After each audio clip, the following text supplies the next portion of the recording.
చిత్తూరు జిల్లా కుప్పంలో ఆదాయపు పన్ను అధికారుల పేరుతో గుర్తు తెలియని వ్యక్తులు ఓ కుటుంబాన్ని 3 కారుల్లో ఎత్తుకెళ్లారు. గోవిందప్ప కుటుంబాన్ని గుర్తు తెలియని వ్యక్తులు తుపాకీతో బెదిరించి డబ్బులు ఇవ్వాలని డిమాండ్ చేశారు. ఇక దొండగలు రామకుప్పం మండలం కేంద్రంలోని వైఎస్ఆర్ సర్కిల్ వద్ద పోలీసులను చూసి కారు నుండి గోవిందప్ప కుటుంబాన్ని దించేశారు. పోలీసుల విచారణలో ఆదాయానికి మించి మీ దగ్గర డబ్బు ఉన్నట్లు తమకు సమాచారం అందడంతో దాడులు చేశామంటూ దొండగలు చెప్పారని గోవిందప్ప తెలిపారు. ఇక ఈ ఘటనపై రామకుప్పం పోలీసులు దర్యాప్తు చేపట్టారు.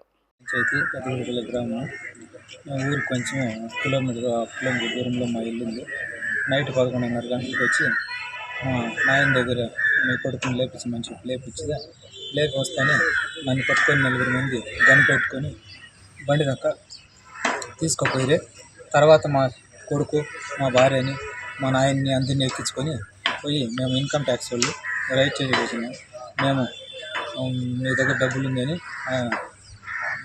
ఆదాయానికి మించి ఆస్తి ఉంది అని చెప్పి మాకు డబ్బులు సగమిస్తే మేము వదిలేస్తాం కేసు లేకుండా, లేదంటే జీవితాంతము లోపలేసేస్తాము అని చెప్పి బెదిరిసి తోడుకొని వచ్చి తర్వాత విజలాపురం కట్ట మీదకి వచ్చి మీ తమ్ముడు మీ వాళ్ళు ఎక్కడ ఉండేది అని చెప్పి మళ్ళీ చెప్తే మళ్ళీ ఊర్లో ఉన్నారంటే మళ్ళీ రిటర్న్ ఊర్లోకి వచ్చి మా అమ్మ మా పెద్దమ్మని మా తొమ్మిది కొడుకుని ముగ్గురిని మళ్ళీ ఇంకో బండిలోకి ఎక్కించుకొని వచ్చి అతికుప్పం దగ్గర కొంచెంసేపు నిలిపినారు.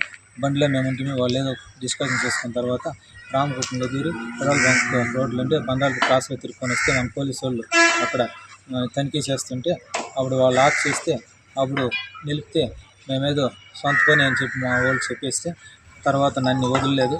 మళ్ళీ ముందర బండి వచ్చేసింది. ముందర బండి వచ్చి వాళ్ళు ఓపెన్ చేయమంటే సర్రని వెళ్ళిపోయే బండి ఎస్ఐ సార్ ఫోన్ చేస్తే ఎస్ఐ సార్ వచ్చి మళ్ళీ నిలిపి వాటిని చెక్ చేస్తే మా డోర్లు తీసినారు. మేము డోర్ తీసి సార్తో మాట్లాడతామని బండ్లు సార్ అని వెళ్ళిపోయినాం.